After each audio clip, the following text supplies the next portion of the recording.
वांगी मसाल्याची भाजी एकदा या पद्धतीने बनवून बघा, नेहमी तुम्ही अशीच बनवणार. तर बघा यासाठी 1 पाव किलो वांगी घेतलेली आहे. आता हे साईडला ठेवून घेतला. त्याच्यासाठी एक मसाला तयार करून घ्यायचा. यामध्ये लाल तिखट, हळद पावडर, धने जिरे पावडर आणि थोडंसं मीठ टाकून घेतलंय. हे मिक्स करून साईडला ठेवून घेतली आणि हे पाव किलो वांगी आहेत ना ते आधीच धुवून घ्यायची, नंतर धुवायची गरज नाही. आणि याचा डेट या पद्धतीने थोडंसं कट करून घ्यायचं आणि या पद्धतीने याला मधून मी इथे सर्कलमध्ये कट करून घेते. तुम्ही इथे मध्यभागी 4 भागात सुद्धा कट करून घेऊ शकता. तर बघा या पद्धतीने स्पायरलमध्ये मी इथे कट करून घेतलेलं आहे आणि आतमध्ये किडा वगैरे आहे का ते या पद्धतीने चेक करून घ्यायचं. नंतर याच्यामध्ये जो आपण मसाला तयार करून घेतलाय ना या पद्धतीने याच्यामध्ये लावून घ्यायचा.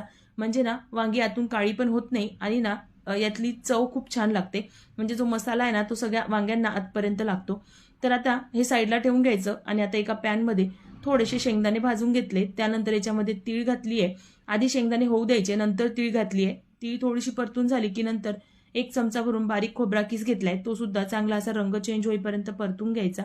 आता हे सगळं एका मिक्सरच्या भांड्यामध्ये आपण जाडसरच वाटून घ्यायचंय. खूप जास्त बारीक केलेलं नाहीये. आता एका कढईमध्ये तेल घालून घ्यायचं. थोडंसं तेल घालून घेतलंय आणि जी वांगी आपण तयार करून घेतली होती ना ते याच्यामध्ये घालून घ्यायची. आता 1 मिनिटभर हे तेलातच परतून घ्यायची. नंतर याला झाकून आपण शिजवून घेऊ. तर झाकून नाही ते 2 ते 3 मिनिटं होऊ द्यायची, म्हणजे थोडेसे सॉफ्ट होतात. तर बघा वांगे मी ते 2 ते 3 मिनिटं चांगले तेलातच होऊ दिली होती.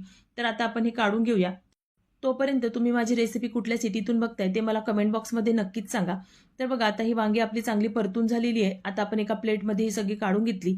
यामध्ये 2 चमचे तेल परत टाकलंय. तेल गरम झालं की बारीक चिरलेला कांदा घालून घ्यायचा. 2 मीडियम साईजचे कांदे इथे मी बारीक चिरून घेतले होते आणि चांगले परतून घ्यायचे. तर बघा रंग चेंज होईपर्यंत याला परतून घेतलं. नंतर याच्यामध्ये आलं लसूणची पेस्ट टाकून घेतली.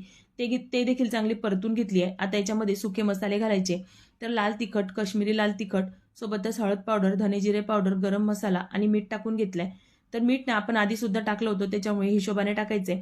आता हे मसाले आधी तेलातच चांगले परतून घ्यायचे. नंतर याच्यामध्ये टमाटरची पेस्ट घालून घ्यायची. इथे मी 2 टमाटरची पेस्ट करून घेतली होती आणि हे पेस्ट आहे ना चांगलं ड्राय होईपर्यंत परतून घेतली. नंतर याच्यामध्ये पाणी घालून घ्यायचं.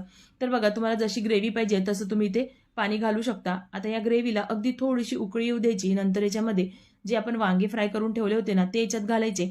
तर आता आपण याला झाकून शिजवून घेऊ. तर इथे 6-7 मिनिटं मी इथे झाकून मंद आचेवर होऊ दिलं होतं. तर बघा आता मस्त असं हे घट्टसर आपला वांगे मसाला तयार झालेला आहे. तुम्हाला ही रेसिपी कशी वाटली मला कमेंट बॉक्समध्ये नक्कीच सांगा. वरून थोडीशी कसुरी मेथी आणि बारीक चिरलेला कांदा घालून घ्यायचा.